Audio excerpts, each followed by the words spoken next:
मजलूम फलस्तीनियों की हमदर्दी में बिला तफरीक नज़रियात यहाँ जमा हुए सभी अफराद। दुनिया का सबसे बड़ा अतिक्रमण कहाँ है आपको मालूम है?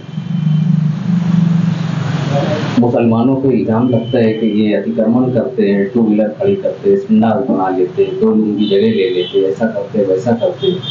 मैं आपसे एक सवाल करता हूँ, इस दुनिया का सबसे बड़ा अतिक्रमण कहाँ है आपको मालूम है? इसराइल है।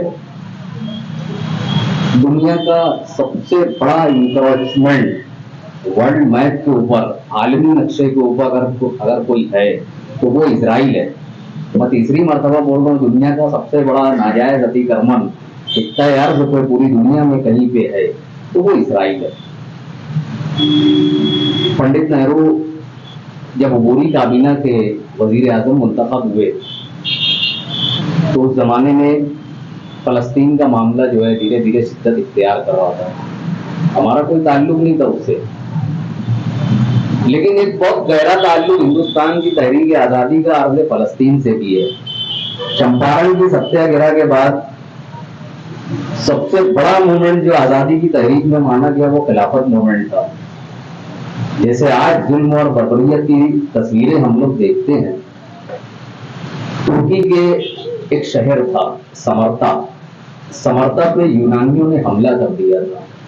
जैसे हालात आज फलस्तीनी मुसलमानों के साथ है, उस वक्त तो समर्ता में रहने बसने वाले लाखों इंसानों के साथ थे। उसकी हमदर्दी में एक मूवमेंट शुरू हुआ था, वो आगे चल करके खिलाफत तहरीक का भी हिस्सा बना और हिंदुस्तान की तहरीक आज़ादी की मिसाल सानिया कही जाती है हिंदुस्तान में अली बरादरान की तहरीक खिलाफत, जिसकी एक यादगार बम्बई का खिलाफत हाउस की है, वहां से चलने वाला हर साल ईद मिलाद का जुलूस भी है।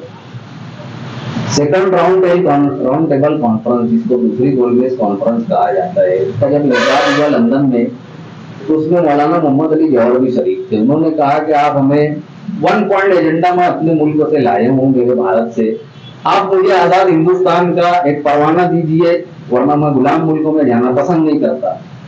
ये तारीखी जुमला मौलाना मोहम्मद अली जौहर का था। और उसी दौरान उनकी रूह जो है तब से अंसुरी से परवास कर गई और उनकी ख्वाहिश के मुताबिक जो है मौलाना मोहम्मद अली जौहर रहमतुल्लाह अलैह को बैतुल मक़दिस के उस कब्रस्तान में तदफीन हुई है जो अंबिया का कब्रस्तान कहा जाता है। ये हमारा इस मुल्क से डेमोक्रेटिक बेसिस पर, कल्चरल बेसिस पर एक अफेयर जो कहा जाता है, अफेयर से मुराद फॉरेन अफेयर, खारजा ताल्लुक की बुनियाद पे ये हमारी मोहब्बत की निस्बत है कि आज़ादी की तहरीक के बहुत बड़े कायद, बल्कि कायदे आज़म कहना चाहिए उनको, मौलाना मोहम्मद अली जौहर को, कि उनकी तदफीन बैतुल मुक़द्दस में हुई है, वही अर्ज़ मुक़द्दस सरज़मीन फ़लस्तीन है।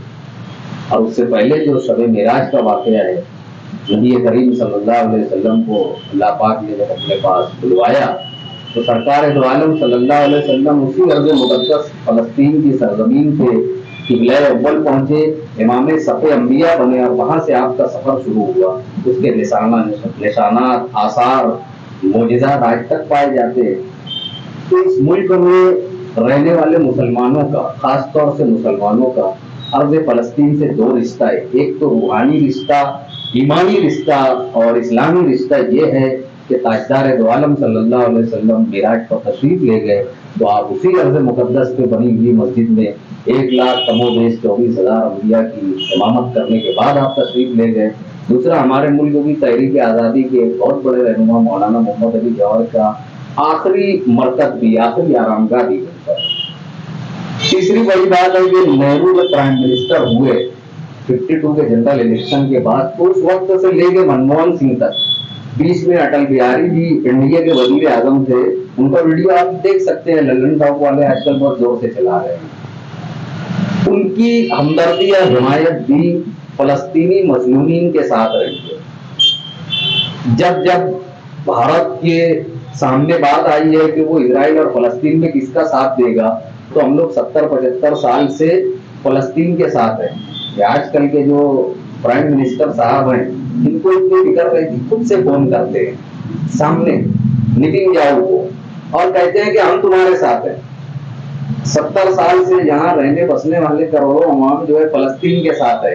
ये एक समझदार अकेले प्राइम मिनिस्टर साहब है जो इसके साथ है।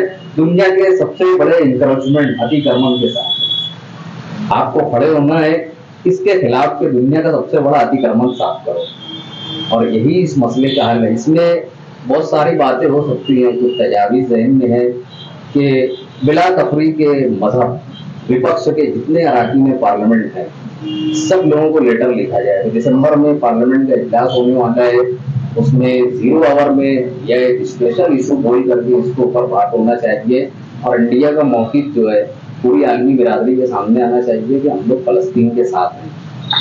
इसराइली सफारत खाना यहाँ बंद हो जाना चाहिए, इनसे हमको कारोबार की ज़रूरत नहीं है, लैंग्वेज का कोई कनेक्शन नहीं चाहिए हमको, कारोबार में, कॉरपोरेट में, ट्रेड अफेयर्स में इनकी कोई ज़रूरत नहीं है। हमारे पास 200-250 कंट्री है और इंडिया बहुत मालदार मुल्क है। आज की जो है सोने की चिड़िया ही है वो अलग बात है कि दूसरे लोग लूट लिए। पहले जो है बरतानिया से लोग आके लूटे थे, आजकल जो है दूसरे खैमे से आके लूटे।